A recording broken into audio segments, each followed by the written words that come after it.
Servus hier, BB2K Airsoft Channel. Schön, dass ihr wieder eingeschaltet habt. Ja, heute erstes Auspackvideo im Jahr 2025 und ich habe hier was richtig Feines in meinen Händen. Naja, so in meinen Händen habe ich es noch nicht, aber ich habe es schon mal auf dem Tisch. Ist ja schon mal ein Anfang.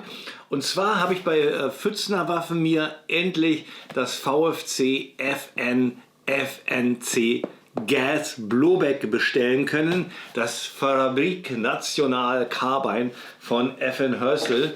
Ein Sturmgewehr, ich glaube das wurde 1975 bis 77 entwickelt als kostengünstige Alternative von dem M16. Ist auch NATO-konform, also verschießt auch Kaliber 5,56 und verwendet auch die Standardmagazine, wie wir sie auch beim M16 kennen. Und das Ganze gab es eigentlich nur immer als Stromfresser und VFC hat jetzt die allererste Gas Blowback betriebene Variante des FNC hergestellt. 2024 auf der IWA durfte ich das schon befingern und das war ein absolut solides Stück, was VFC da gebaut hat. Warte mal, es hängt immer noch ein bisschen, oder? Und ja, hat ein bisschen gedauert und die Firma Pfützner Waffen, wie sollte es anders sein, hat das auch ins Land geholt. Das Ganze kostet, oh, ist ganz schön stramm hier, 600, na, so, jetzt. Das Ganze kostet 699 €. Ersatzmagazine kosten 55 € und da werden die normalen VFC M16 Magazine, die V3 Magazine verwendet und die sind schon richtig gut. So, jetzt höre ich aber auf zu quatschen, jetzt holen wir das Ganze mal raus. Dank Cybergun haben wir hier auch alle Markings am Start. Es sind nicht viele, aber ihr wisst, wenn Markings dabei sind und die sind original, dann feiere ich das auch ab. So, schauen wir uns mal den Karton an. So sieht er aus. Ich habe mir die Airsoft hier als Pre-Order bestellt. Ich habe jetzt auch mal in den Shop geguckt. Leider out of stock. Der Björn versucht da noch Ersatz zu bekommen. Die Dinger gehen anscheinend weg wie warme Semmeln, so wie mit der AK. Also seid geduldig. Ich denke mal, da wird demnächst auch mal wieder was reinkommen. So, und jetzt schauen wir uns mal an, wie das Ganze von innen aussieht. Wird wahrscheinlich genauso sein wie bei der FN Pfahl von VFC. So, klappt das mal um. Na, das ist noch so schön stramm. Mal, ob ihr das sehen könnt. Ich halte das mal hoch. Also eigentlich typisch VFC hier mit Pappe und Schaumstoff in der Tüte fixiert, so wie wir das kennen.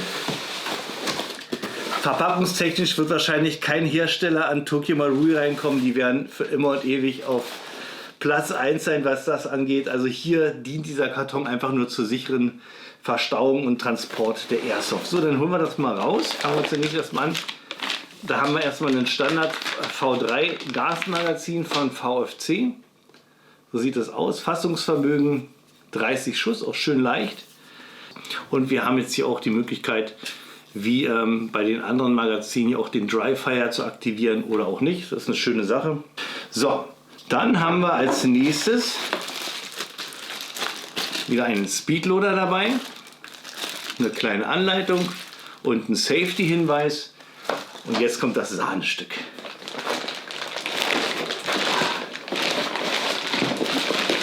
Also das Teil allein schon beim Rausholen,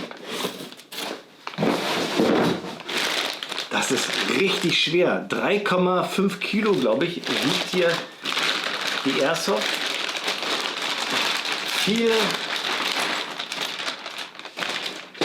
Viele Stahlteile, schön massiv gebaut. Allein hier auch der Schaft hier hinten, der Klappschaft, richtig schön stabil. Wir haben der Upper Receiver ist aus Stahl gefertigt, der untere aus Aluminium. Der Lauf ist, glaube ich, wieder zweiteilig wie beim FN Pfahl. Also hier wird wahrscheinlich wieder Stahl sein und das andere aus Aluminium. So, ich lege mal das Magazin ein. Und dann, ich muss ehrlich sagen, das fässt sich noch irgendwie,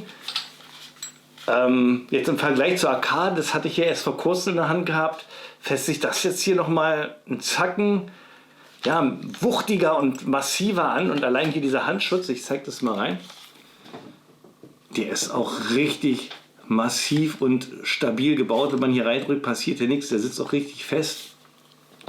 Hinten der Schaft sitzt auch fest, hat ein bisschen Spiel. Der Griff ist genau der gleiche, wie wir den auch von FM Pfahl kennen. Wir haben hier 3 Feuermodis zur Auswahl. Fangen wir erstmal oben an. Da haben wir Safe. Dann haben wir Einzelfeuer. Dann haben wir Einzelfeuer. Und dann haben wir Einzelfeuer. Aber nur weil wir in Deutschland sind. Normalerweise hätten wir hier Full Auto, Dreierburst, Einzelfeuer und Sicherung. Leider hier wieder nur kastriert auf Semi-Only. Aber ich sag mal, da können wir jetzt nichts dran ändern. Ich freue mich, dass dieser Exot überhaupt von VFC als Gas Blowback rausgekommen ist. Und man sieht hier auch wieder diese Liebe ins Detail. Ich zeige es jetzt hier mal rein. Wir haben jetzt hier auch die Staubschutzklappe gefedert. Warte mal hier. Ja.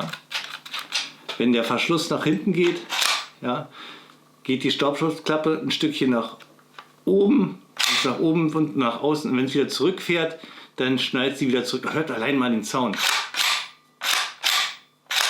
Richtig, richtig massiv. Ich guck mal, ich habe hier irgendwo einen Magneten und dann fahren wir mal kurz lang und schauen mal alles, was hier aus Stahl gefertigt ist. Wie gesagt, Review wird noch folgen.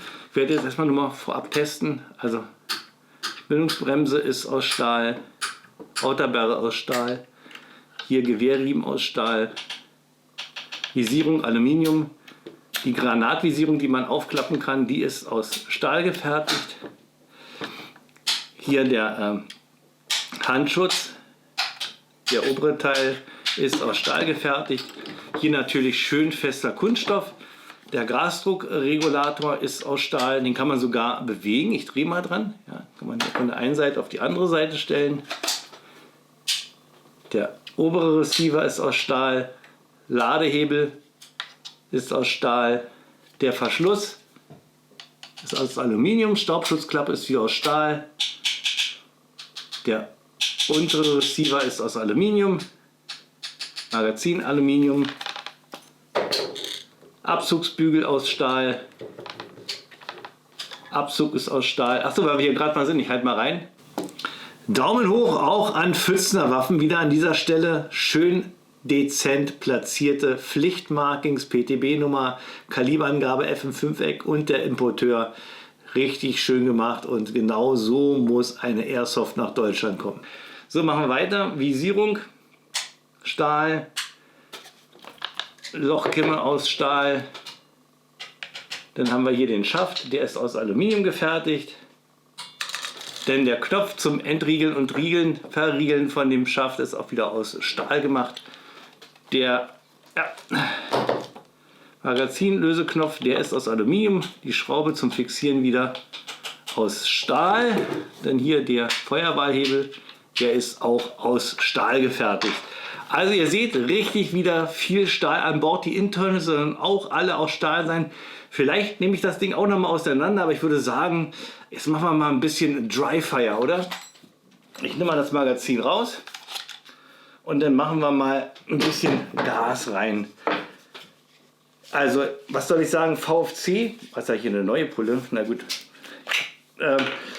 VFC weiß wirklich, was die User wollen, ja, und mit den FNC haben die wirklich was ins Land geholt als Gas Blowback, was ich nie vermutet habe.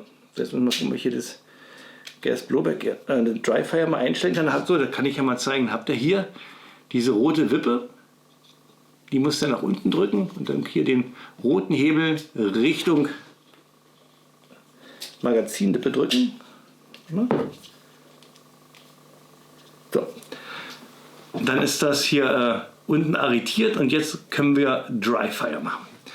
Probieren wir es mal aus. Ich setze trotzdem meine Schutzbrille auf, weil ich weiß nicht, ob da noch eine Bibi drin ist.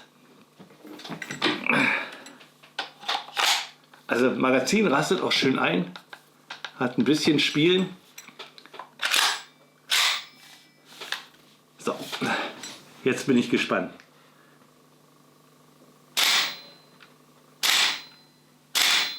Schön knackig, schön laut.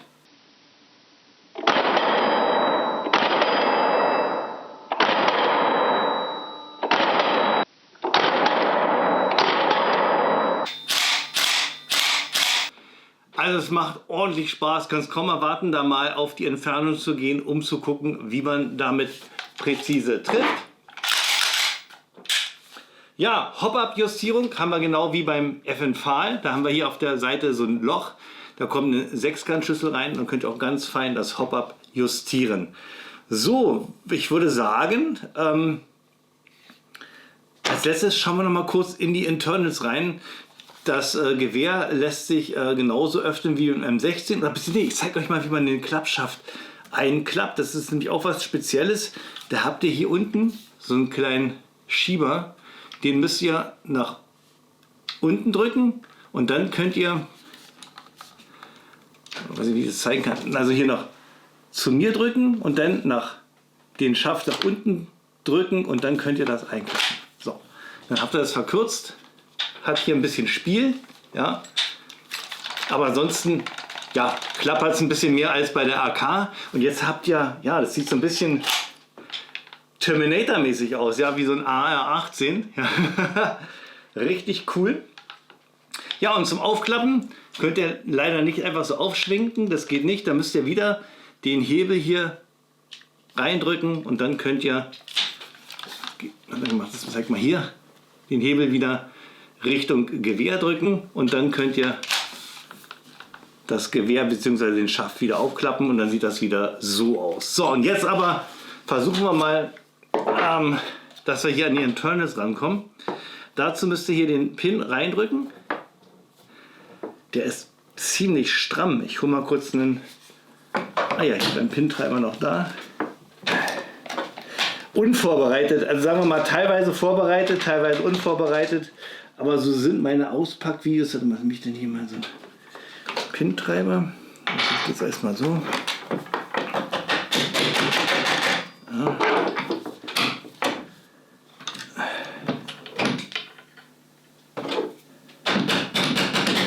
Könnt ihr das sehen? Ja. Der Bolzen ist selbstsichernd, genauso wie beim Original. Und dann könnt ihr einfach die FNC aufklappen. Und dann könnt ihr den Verschluss bis zu dem Punkt rausziehen. Und dann habt ihr hier ja, den Spannhebel. Den müsst ihr vorher entfernen, indem ihr hier die Schraubschussklappe ein Stückchen nach oben zieht.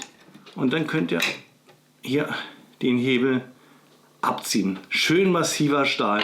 So, und dann geht der Verschluss raus. So sieht er aus. Die Federführungsstange kriegt ihr raus, indem ihr hier den, hier, das ist ja dieser Short Stroke Buffer, wenn man den ein bisschen dreht, könnt ihr so die Federstange entfernen. So, ich gehe mal nochmal mit einem Magneten ran. Aluminium. Und hier auch alles aus Aluminium gefertigt. Der Puffer hier ist auch aus Kunststoff.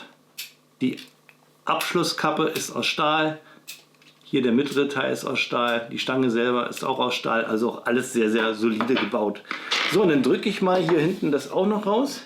Oh, guck mal, das geht ja sogar ohne. Das geht sogar ohne. Ja. Na, hätte ich nicht gedacht.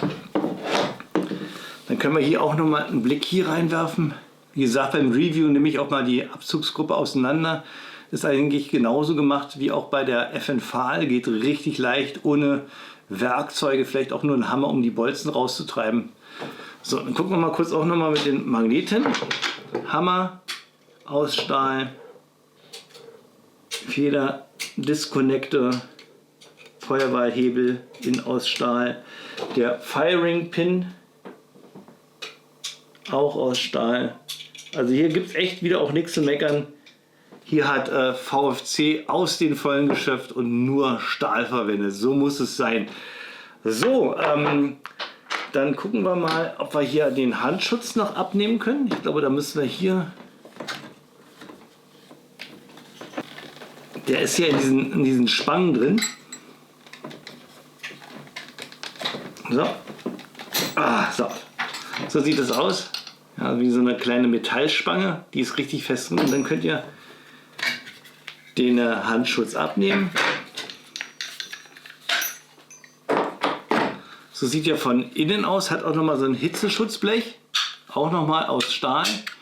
Und wie gesagt, alles richtig schön solide gemacht. Das Tolle ist, wenn ihr daran kommt, könnt ihr euch auch von der Real Steel hier den Handschutz anbringen, wie auch hier vom Griff oder den Klappschaft. Ich habe das irgendwie in so einem belgischen Militärladen, Militarierladen habe ich das auch schon mal gesehen, ist aber richtig teuer. Wer weiß, ob es das noch gibt. Wenn ich das weiß, verlinke ich euch das. Ja, jedenfalls schön stabil. So, dann gucken wir uns auch nochmal das Innenleben an. Wo ist hier mein Magnet? Also wie gesagt, der Outer Barrel bis zu dem Bereich ist aus Stahl. Hier sehen wir, ist alles wieder aus Aluminium gefertigt. Gasrohr ist wieder schön aus Stahl gefertigt. Da haben wir so erstmal alles durch. Es ist alles auseinandergebaut. Also ich bin mega begeistert, kann es kaum erwarten, damit ein Review zu machen. Ich hoffe, euch hat erstmal das Auspackvideo schon mal gereicht. Die technischen Daten hatte ich euch ja eingeblendet und auch die Preise. Verfügbarkeit ist ein anderes Thema. Der Björn auf jeden Fall von Pfützerwaffen ist dabei, das wieder ins Land zu holen. Und ich kann jetzt schon mal sagen, nur vom Anfassen, vom Befingern und vom Probeschießen, das Teil macht einen Heidenspaß. Und ich denke mal, das wird mich hier beim Schießen auch nicht enttäuschen. Das wird schon präzise sein, genauso wie das FN Pfahl, weil das war auch schon mega. Wenn ich das Review mache, zeige ich euch auch meine Pfahl rein, denn das habe ich jetzt ein bisschen umgebaut Richtung Gewehr 1, ein FNG 1 der Bundeswehr, sieht richtig gut aus mit Holz und so. Aber dazu später. Ein bisschen spoilern muss sein. Gut, das war's von mir gewesen. Boost BB2K Airsoft-Stände. Wer meinen Kanal noch nicht abonniert hat, ich nehme mal den Lauf. Der klickt mal da oben drauf.